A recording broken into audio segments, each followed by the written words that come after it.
Sentar, pastor Márcio virá ao púlpito.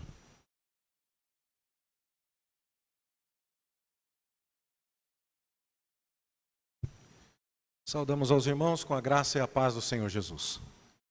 Se vocês acompanharem, inclusive naquilo que está sendo projetado agora, vocês verão que estava planejado que nós fizéssemos agora a leitura de Êxodo capítulo 10. E isso porque, num primeiro momento, estudando o texto bíblico e me preparando para trazer a sequência da exposição do livro do Êxodo, eu imaginava o seguinte: já expliquei aos meus irmãos o sentido das pragas, já expliquei o contexto do livro do Êxodo, já mostrei os deuses das primeiras pragas sendo desacreditados, e agora a mecânica das pragas é bastante semelhante àquilo que já foi dito anteriormente. Razão pela qual, neste próximo sermão, eu deveria expor os capítulos 9 e 10 inteiros, uma vez que a igreja já está bastante instruída no que aconteceu antes. Mas quando eu comecei a estudar o capítulo 9, eu falei, não dá. E louvei a Deus porque esse estudo tem me dado a oportunidade de revisitar um texto sobre o qual já preguei tantas vezes, já ensinei tantas vezes, mas a descoberta de novos materiais, a chegada de muitas encomendas da Amazon a preocupar a minha esposa lá em casa, bíblias de estudo, chegando, e não acabam, mas isso tem me dado a oportunidade de aprender ainda mais, e eu pensei comigo, não posso fazer as coisas tão depressa e poupar os meus irmãos do privilégio de aprender tanta coisa que eu tenho descoberto aqui. Então, é por essa razão que nós vamos dar um pulo aqui na liturgia, e no nosso próximo encontro, se o Senhor Deus assim nos permitir, nós vamos com calma. Meu plano era expor Êxodo 9 e Êxodo 10 inteiros, e na verdade hoje eu quero falar com você apenas da primeira metade do capítulo 9, cerca de 25% daquilo que eu pretendia explicar. Deixe, por favor, então, a sua Bíblia aberta em Êxodo, capítulo 9, e nós vamos, nos textos que já lemos, nós vamos então nos concentrar até o versículo de número 12. Mas antes, eu queria convidar a sua atenção para que orássemos em favor dos nossos missionários e orássemos em favor do reverendo Vladimir Júnior e sua esposa Raquel, que estão no Iraque, e também, acredito eu, da família de Castro, filha e genro do nosso irmão Edson e Simone, que estão lá no Iraque também. E você deve ter acompanhado as notícias, houve um ataque do Irã contra Israel esta noite, e houve toda uma operação militar para aniquilar os drones iranianos disparados contra Israel. Outros países se envolveram nisso, e esse festival de armamentos militares passa sobre o teto da família do meu cunhado, bem pertinho ali, e isso tem sido motivo de preocupação. Nós vamos ver aqui que Deus é soberano sobre o mundo inteiro. Nada acontece se Deus assim não decreta, não permite, não ordena.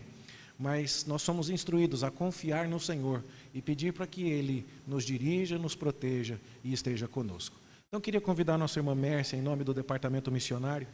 Temos algum microfone? Está com você o microfone, Priscila? Leva aqui para a irmã Mércia, por favor, para nos dirigir a Deus nessa oração de intercessão pelos nossos missionários e lembrar também da família de Castro.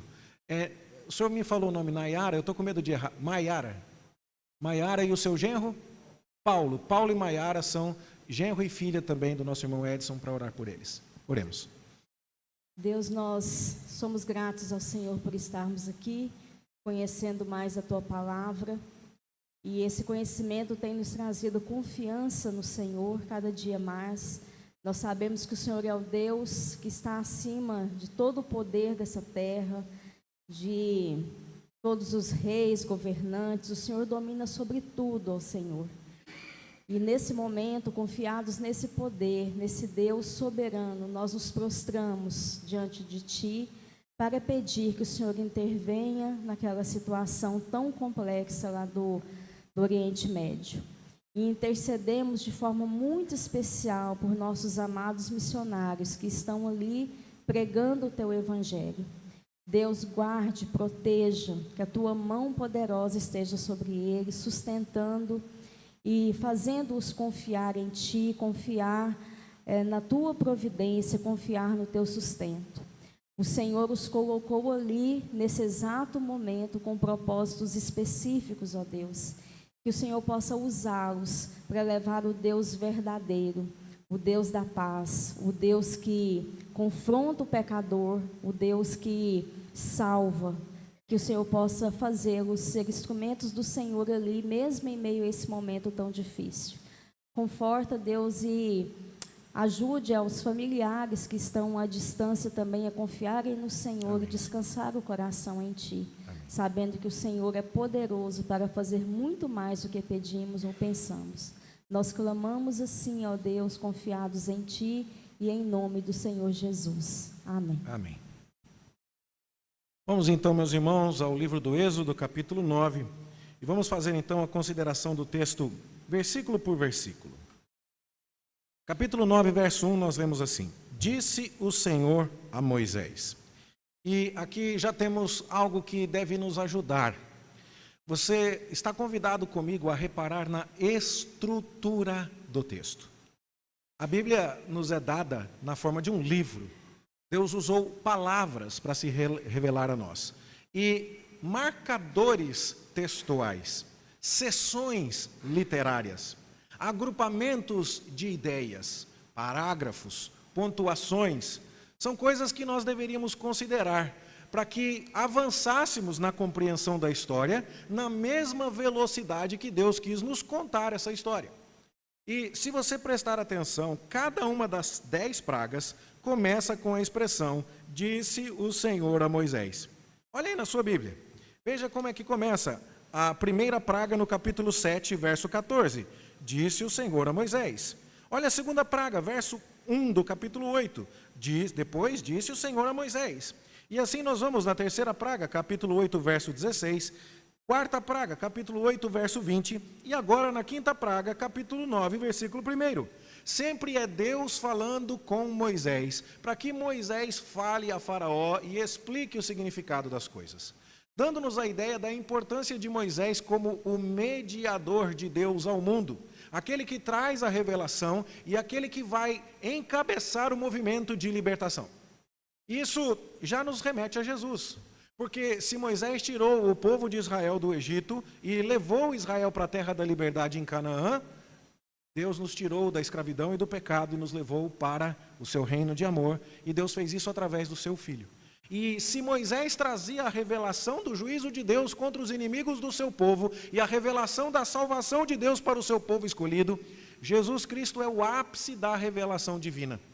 O autor aos Hebreus diz que Deus falou muitas vezes e de muitas maneiras aos pais israelitas por meio dos profetas, mas que nos últimos dias ele falava por meio do seu Filho. Ou seja, Deus está falando aqui e cada praga traz um anúncio. Escutem a voz do Senhor. No entanto, o que também vemos é que no encerramento de cada uma das pragas, você tem um informe a respeito do coração de Faraó. E veja que o capítulo de número 7, no versículo 23, diz assim, capítulo 7, 23, virou-se Faraó e foi para casa, nem a isso considerou o seu coração. Você percebe então que o coração de Faraó está no fim do relato de cada praga. Quando nós vamos no capítulo 8, versículo 15, vendo, porém, Faraó que havia alívio, continuou de coração endurecido. Quando nós vamos à terceira praga, capítulo 8, verso 19, o coração de Faraó se endureceu. Quarta praga, nós vamos lá, versículo 31, versículo 32, mas ainda esta vez endureceu Faraó o coração. E assim nós vamos vendo que cada praga começa com a revelação de Deus, com Deus falando através de Moisés, o seu mediador escolhido, e cada praga termina com Faraó de coração endurecido. E aqui nós já temos uma pergunta baseada na própria estrutura do texto bíblico. Como temos ouvido a revelação de Deus e como tem sido o nosso coração? Por quê? Porque há um progresso aqui. E agora eu quero me voltar a algumas coisas que já foram consideradas antes e a outras coisas que ainda serão consideradas em nossos próximos sermões a respeito deste texto, para que você perceba comigo o quanto o coração de Faraó parece ceder e Deus vai endurecendo os seus sinais e prodígios, e quanto parece que Faraó vai mudar, mas ele não muda. E a cada praga nós vamos vendo alguma evolução nas atitudes de Faraó. Veja, por exemplo, no capítulo de número 8, o versículo 8.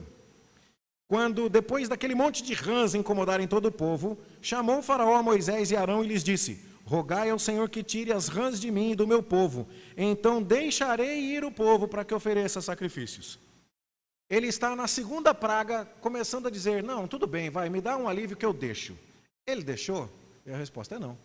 Ou seja, Deus está se revelando, mas o seu coração se endurece, e aquilo que ele diz que vai fazer, ele não faz.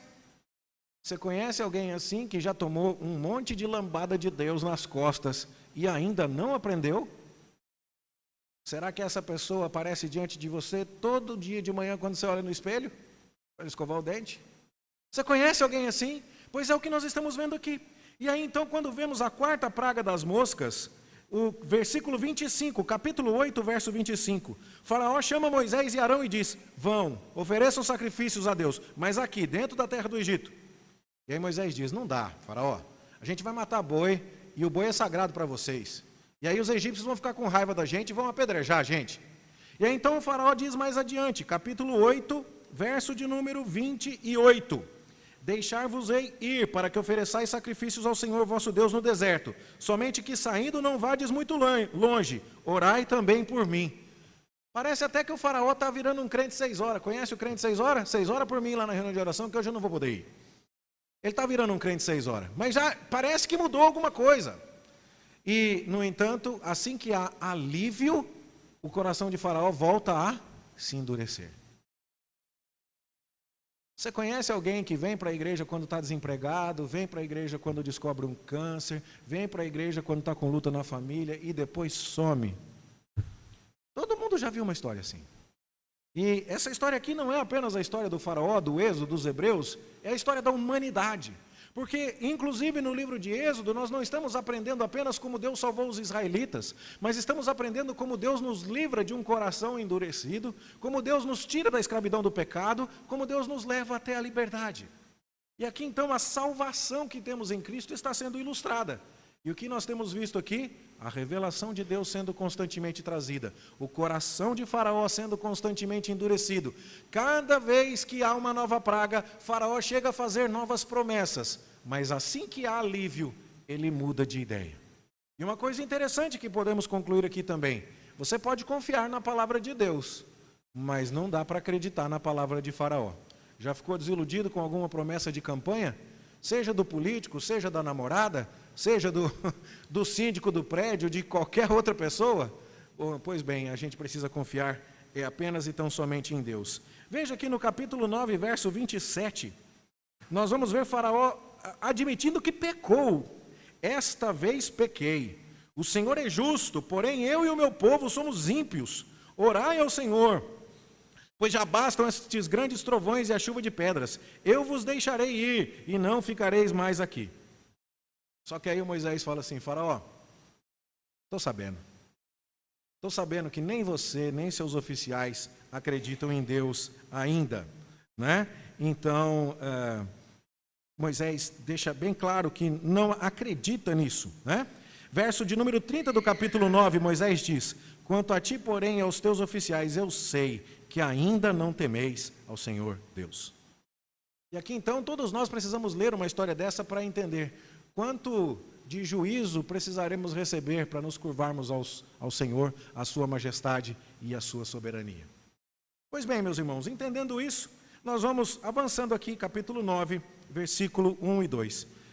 Se puderem providenciar água, por favor, hoje eu estou aqui sem água para hidratar, por gentileza. Capítulo 9, versículo 1 ainda. Disse o Senhor a Moisés, apresenta-te a Faraó e dize-lhe. E aqui então, nós devemos nos lembrar que estamos no segundo ciclo das 10 pragas. Qual foi o primeiro ciclo? Pragas 1, 2 e 3. E como é que começava o ciclo número 1? Lá no capítulo 7, Deus diz no verso 15, vai ter com Faraó pela manhã, porque ele sairá às águas. Então, a primeira praga de cada ciclo, quando Faraó ia tomar o seu banho cerimonial nas águas do Nilo, Moisés aparecia a Faraó lá no seu banho ritual e falava com ele durante o seu banho. Praga número 2 de cada ciclo, como acontece no capítulo 8, não é? E a gente vê isso então no verso 1, chega-te a Faraó, e aqui então a gente pensa no verso 1 de Moisés indo até o palácio falar. Primeira praga de cada ciclo, na beira do rio. Segunda praga de cada ciclo, no palácio. Terceira praga de cada ciclo, não tem aviso. Assim acontece com a praga dos piolhos. Deus diz para Moisés falar com Arão: estende o teu bordão e fere o pó da terra. Pronto, acabou. Não avisa, não vai na beira do rio, não se achegue até Faraó, nem avisa o Faraó. Traz o juízo. Dando a ideia, portanto, de oportunidades renovadas para que as lições sejam aprendidas. Fala com o Faraó na beira do rio. Fala com o Faraó no palácio. E depois não fala mais, já que ele não está atendendo, faça direto o sinal. E no primeiro ciclo de 3 pragas, o que nós vimos é que as 3 primeiras pragas tinham um objetivo concreto aqui, para que o povo aprendesse que Deus era incomparável. Tanto é que obrigado, querido. Na primeira praga, os magos foram capazes de imitar e transformar água em sangue. Na segunda praga, eles foram capazes de imitar, fazendo surgir rãs. Mas na terceira praga, eles tiveram que dizer: isto é o dedo de Deus e aqui a gente não pode imitar. Talvez porque tenham sido piolhos, insetos muito pequenininhos, que não dá para o mago esconder no bolso da casaca e fazer aparecer como ele bem quer, do jeito que o mágico tira um coelho da cartola ou um pombo de dentro do bolso. E aí então não era possível fazer isso. Nem com as ciências ocultas os magos conseguiram. E agora então fica claro, é o dedo de Deus. Começa o segundo ciclo, agora no capítulo de número 8, com a 4ª praga. E no verso 20 Deus diz a Moisés: levanta-te pela manhã cedo e apresenta-te a Faraó, eis que ele sairá às águas. Segundo ciclo, e agora a 5ª praga que consideramos no capítulo 9, Moisés precisa ir até Faraó, verso 1, apresenta-te a Faraó no palácio. E depois nós vamos ver que na 7ª praga, na 6ª praga, que acontece no verso 8 do capítulo 9, Deus diz: apanhe as mãos cheias de cinza e joguem para o alto sem avisar. Nós estamos hoje então, chegando até o versículo 13 do capítulo 9, vendo o segundo ciclo de pragas. No primeiro ciclo, os hebreus e os egípcios iam aprender: o Deus de Israel não pode ser igualado. Os magos não vão conseguir acompanhar. Ele é soberano sobre tudo. E se os egípcios adoram o rio Nilo e tem nele um símbolo de vida, Deus vai transformar as suas águas em sangue, um símbolo de morte. Se a deusa Heket é a favorita das mulheres hebreias, uma equivalente à brasileira Nossa Senhora do Bom Parto te deu uma boa hora, já deve ter ouvido falar a respeito disso. E ela era a deusa do bem-estar e a deusa da fertilidade. Agora as rãs se multiplicam descontroladamente. E com isso, ao invés de trazerem bem-estar, trazem mal-estar. E Deus então mostra a sua soberania sobre as rãs.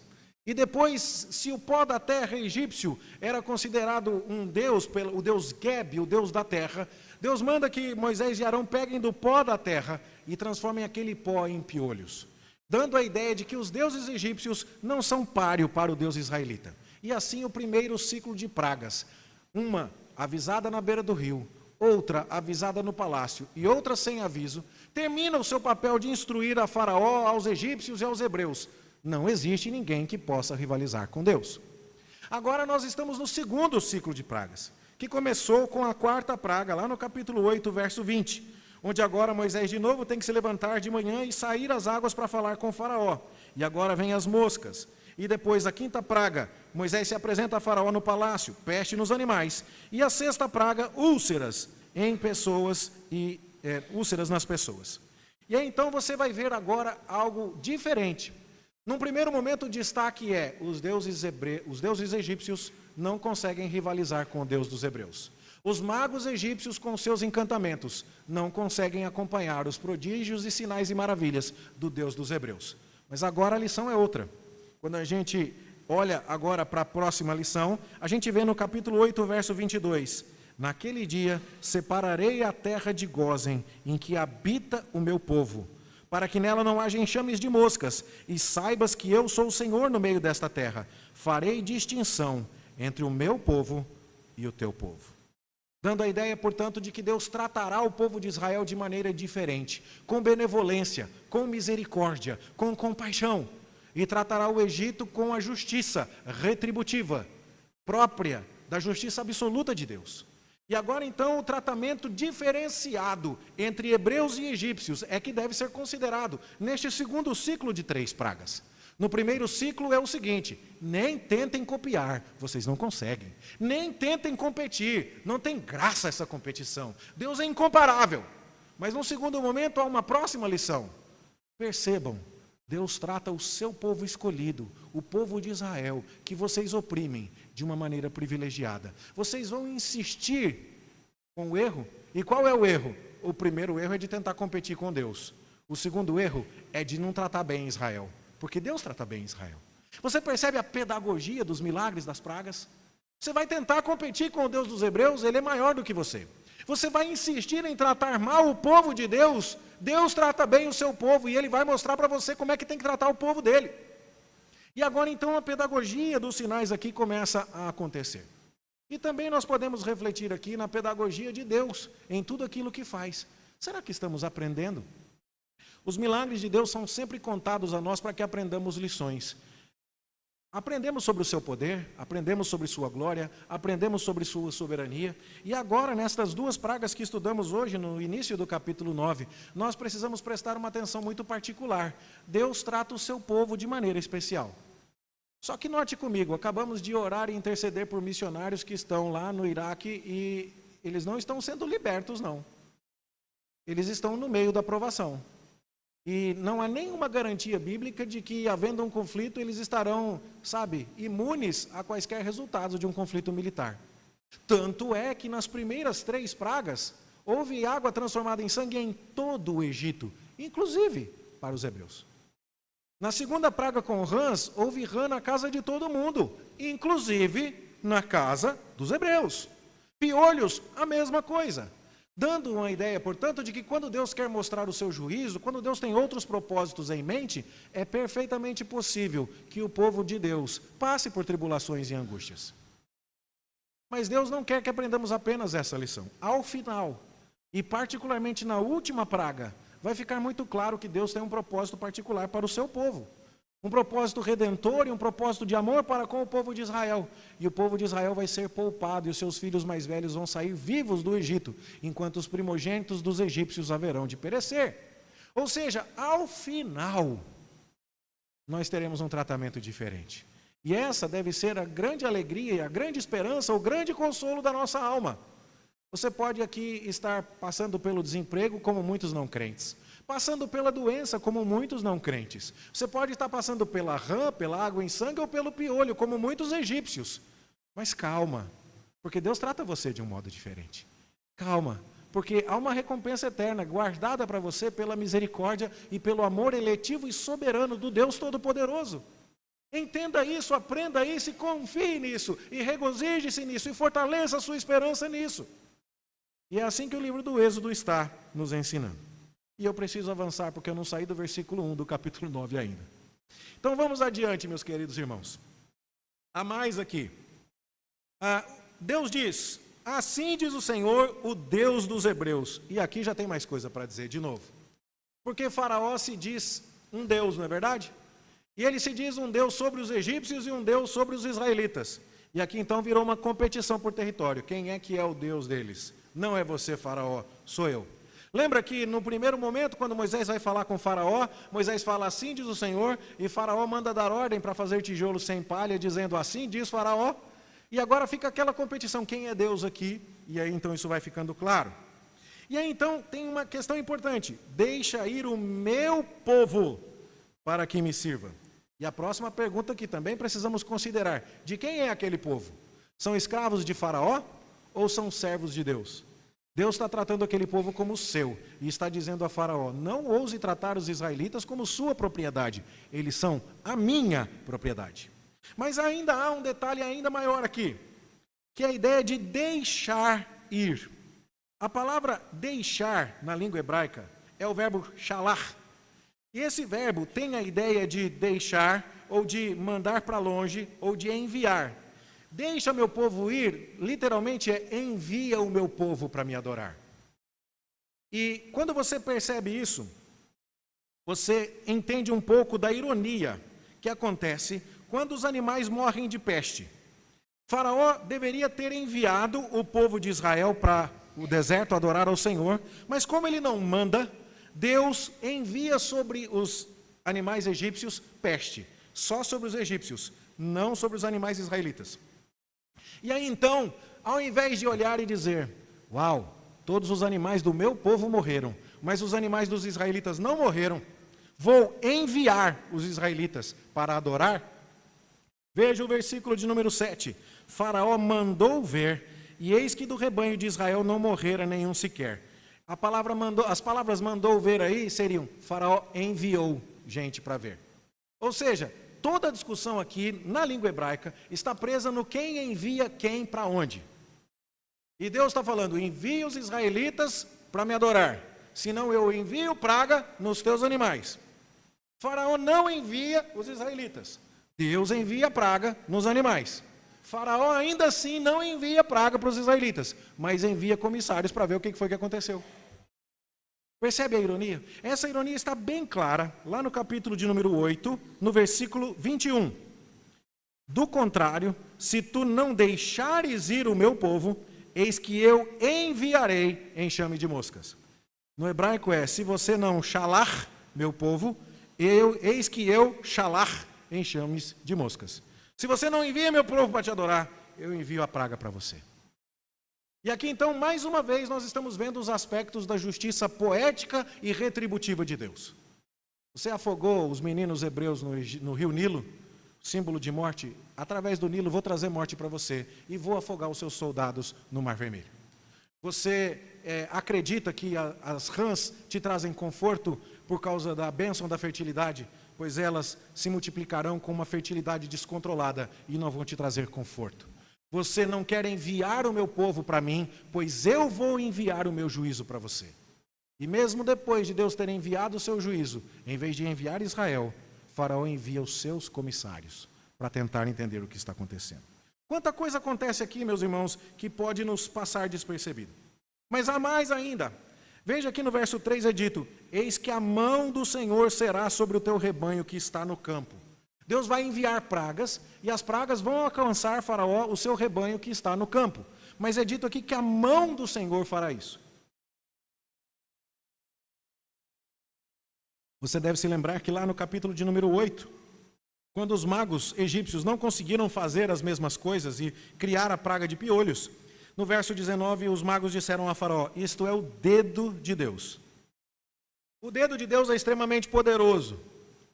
Só que a mão tem 5 dedos. E agora, Deus está falando, né? A mão do Senhor vai ser sobre o teu rebanho. E mais tarde, Moisés vai lembrar o que aconteceu aqui, vai dizer que Deus tirou o seu povo com o braço estendido, dando uma ideia da progressão do juízo, dando uma ideia de como Deus avança em mostrar o seu poder sobre Faraó. E isso fica bem claro naquilo que já lemos também na liturgia desta manhã, no capítulo 9, verso 14. Esta vez enviarei, olha o enviar aí, olha o shalar, todas as minhas pragas sobre o teu coração e sobre os teus oficiais e sobre o teu povo, para que saibas que não me há quem seja semelhante em toda a terra. Pois já eu poderia ter estendido a mão para te ferir e o teu povo com pestilência e teria sido cortado da terra. Mas deveras, para isso te hei mantido, a fim de mostrar-te o meu poder e para que seja o meu nome anunciado em toda a terra. Deus resolveu endurecer e aproveitar o endurecimento do coração de Faraó e usá-lo, e inclusive não encerrar a luta nos primeiros rounds, com um nocaute fulminante, mas foi mantendo a batalha em pé para que a cada novo movimento e a cada novo sinal, mais e mais lições fossem sendo aprendidas. E primeiro o seu dedo é mostrado na praga dos piolhos, agora a sua mão é mostrada na peste nos animais. E por fim toda a sua glória será mostrada como Deus incomparável. Note, portanto, que quando alguém te pergunta por que tanta demora, tantas pragas e tantas coisas, é pelo propósito de Deus de nos fazer conhecer o tamanho do seu poder e o tamanho da sua glória.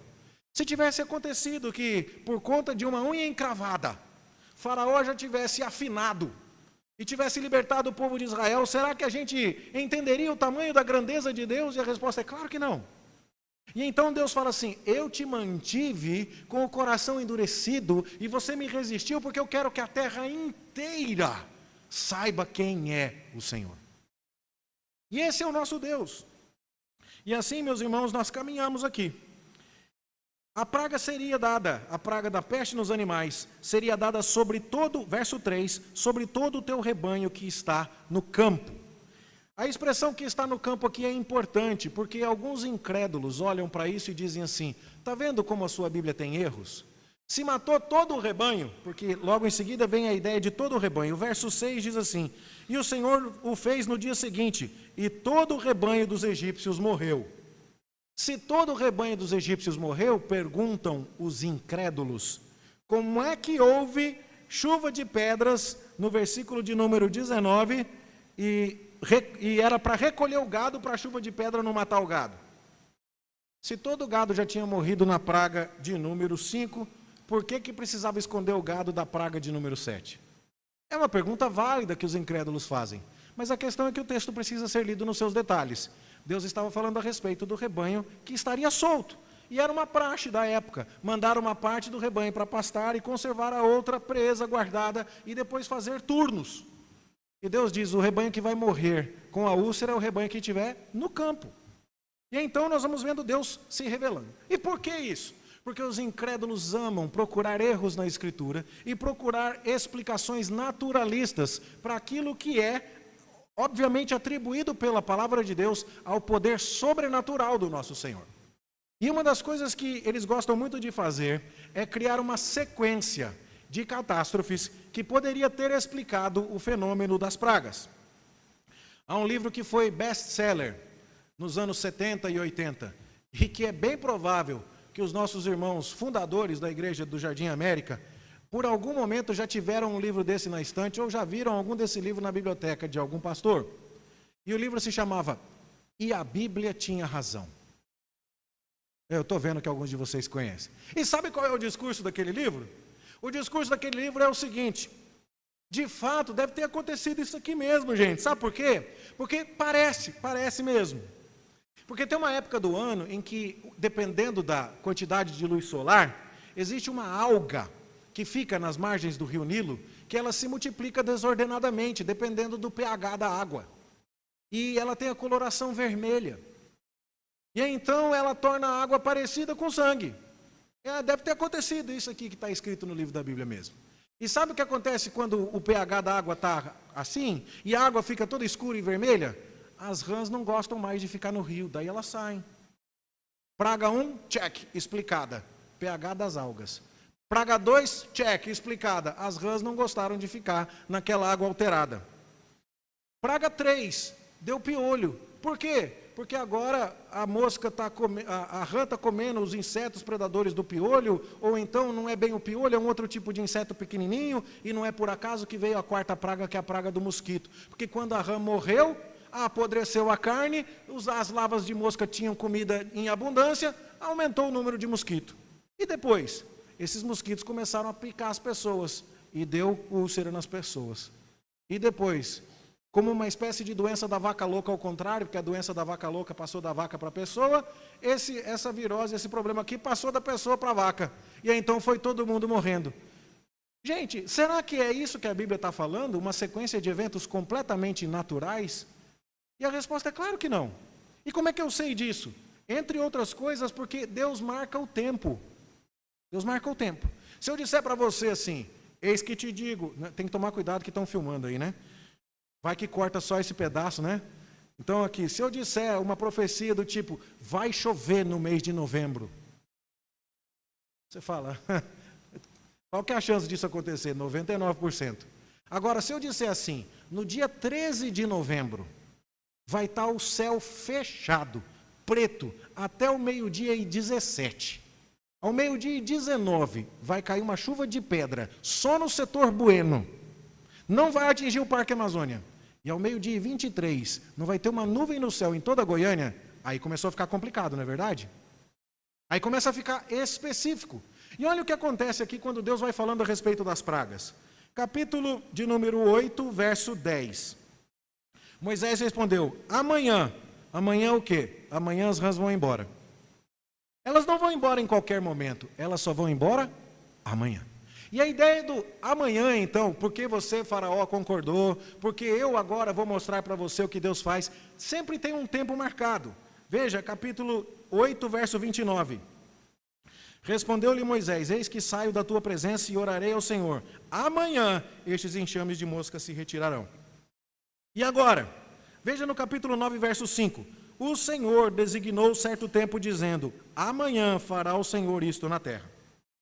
Quando Deus designa o tempo e diz: a praga vai acontecer neste tempo, Ele está evidenciando um controle que é muito maior do que aquele controle de uma piedade falsa, de uma piedade incompleta, duvidosa, cética, admitida no livro, e a Bíblia tinha razão.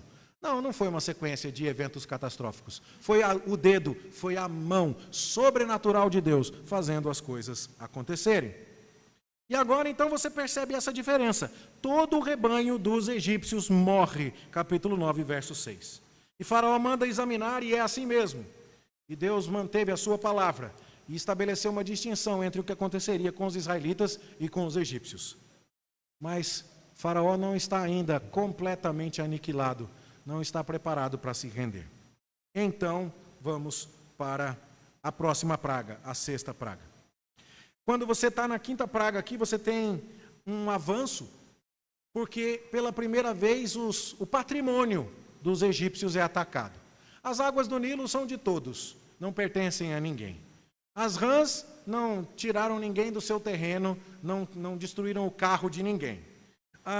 Os piolhos trouxeram desconforto, mostraram a incapacidade dos magos egípcios de imitar Deus, mas ainda não houve um alcance no patrimônio dos egípcios. Agora, pela primeira vez, quando ocorre a peste nos animais, a introdução de danos à propriedade dos egípcios, Deus está chegando mais perto. E agora, quando nós vamos à praga das úlceras, Deus está atingindo a saúde dos egípcios e está chegando ainda mais perto. O que é de se esperar aqui? A intensificação das pragas. O momento em que Deus vai acabar matando os primogênitos dos egípcios, dando a ideia de que quanto mais você resiste, mais você sofre. Quanto mais você demora para reconhecer que o Deus dos hebreus é maior do que o Deus dos egípcios, que os hebreus são o povo de Deus e não o seu povo escravizado, que Deus é que manda no mundo e não você, mais você sofrerá. E agora então nós saímos das pragas que atacaram a natureza como um todo, as divindades egípcias, e começamos a entrar em pragas que ainda atacam divindades egípcias, mas que agora alcançam os próprios egípcios. Quando há peste nos animais, há um ataque cruel aos deuses egípcios. Em outro momento, eu ainda devo mostrar a você diversos animais mumificados, que eram adorados pelos egípcios, razão pela qual os hebreus não podiam cultuar a Deus ali no território egípcio, porque se matassem um boi para sacrificar a Deus, os egípcios iam ficar muito bravos. Há cemitérios e cemitérios descobertos no Egito, destinados a enterrar bois sagrados. E algumas das pedras que cobrem o corpo de bois mumificados têm cerca de 100 toneladas. E nós até hoje não conseguimos descobrir como é que eles tinham um guindaste para colocar no subterrâneo para tampar o túmulo de um boi com uma pedra de 100 toneladas. Dando-nos a ideia de como o boi era importante naquela cultura. E Deus já começa a mandar úlceras, peste nos animais. Você percebe o quanto o boi era importante, que Israel passou muito tempo olhando para aquilo. E quando Moisés passou 40 dias no alto do Monte Sinai, eles olham para Arão e falam: faz um Deus aí, e sai um boi. De onde vem isso? Vem desse tempo de culto aos animais aqui. E os animais estão sendo atacados agora com pestes. Mas agora, a sexta praga, a praga das úlceras, atinge as próprias pessoas e sua saúde. O deus Imhotep é um dos poucos casos de um personagem humano que foi deificado no Egito. Imhotep foi um curandeiro famoso e que era tido como o deus da medicina no Egito. Só que agora ele não consegue curar os egípcios das suas doenças. E isso é tão sério que a imundície de doença, a contaminação física que os egípcios carregavam, era tão simbólica que era interpretada como uma contaminação espiritual. Ou seja, uma coisa é o mago não conseguir fazer piolho igual Moisés fez. A outra coisa é o mago não conseguir se proteger da úlcera que Moisés decretou. É agora Moisés estar limpo e o povo de Israel estar limpo e o povo do Egito estar sujo. E Moisés consegue ainda trazer a palavra de Deus para o povo de Israel, mas os magos egípcios e os sacerdotes egípcios não podem mais trazer a palavra de seus deuses para o povo egípcio. Tanto é e olha como a gente vai aprendendo as coisas, que você não vai mais ouvir dos magos egípcios de agora para frente. Porque o descrédito foi tanto, depois que eles ficaram cheios de úlceras, que eles não têm cara de aparecer em público mais. Você percebe o problema? Agora eles não podem mais comparecer diante de Moisés. Por quê? Porque a moral foi lá no chão. Como é que você vem dizer para mim que você tem autoridade de algum Deus, se você está imundo, cheio de pústulas, de úlcera, de furúnculo, de pereba aí no seu corpo? Como é que você acha que eu vou dar ouvido para você? E eles somem do relato bíblico a partir de então. Mas o que é mais curioso aqui, meus irmãos, é o modo como Deus opera isso. Você há de se lembrar que não se trata de acasos. A primeira praga escolhe o rio Nilo porque o Nilo era um símbolo da vida. A segunda praga escolhe a deusa Hequete e a rã porque era um símbolo da fertilidade e do bem-estar. E assim nós vamos vendo que cada praga tem um propósito. E o formato como essas pragas são introduzidas é simbólico. Você há de ver que sempre existe o cetro, o bordão na mão de Moisés. Capítulo 8, verso 16 está dizendo assim: dize Arão, estende o teu bordão e fere o pó da terra. O bordão é uma espécie de cetro real, é uma espécie de documento, de aparato, de utensílio, que mostra quem é que manda. Quando o rei Assuero estende o seu cetro em direção à rainha Esther, ele está dizendo, ela entrou na minha presença sem ser chamada, mas eu vou ser benevolente para com ela. E o cetro não se arredará da mão de Judá, profetiza Jacó no capítulo 49 de Gênesis, para dar a ideia que da família de Judá sempre virá o rei. E Jesus é o leão da tribo de Judá, aquele que comanda, que tem o cetro na mão. Pois é, quem tem o cetro aqui na história? Será Faraó que segura o seu cetro? Não, o cetro do universo é o bordão de Deus, que está na mão de Arão, que está na mão de Moisés. E agora vai ficar claro que esse poder que Deus está usando aqui vai humilhar os poderes egípcios. Veja que a praga de número 6, Deus diz assim, verso 8 do capítulo 9, apanhai mãos cheias de cinza de forno. E John Courage é um teólogo norte-americano, e eu tive o privilégio de fazer um módulo de uma semana com ele. Eu já não sei se foi 2006, 2007 ou 2008, já faz bastante tempo. Ele escreveu um comentário sobre Levítico, e na época eu fiz um curso avançado de Levítico com ele, e depois ele escreveu um comentário sobre Êxodo.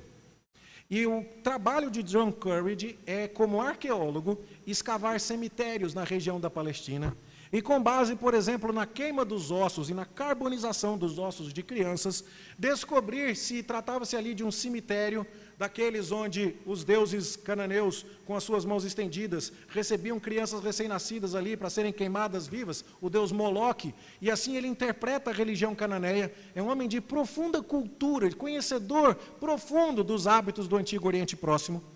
E John Courage escreveu o seguinte a respeito desta passagem.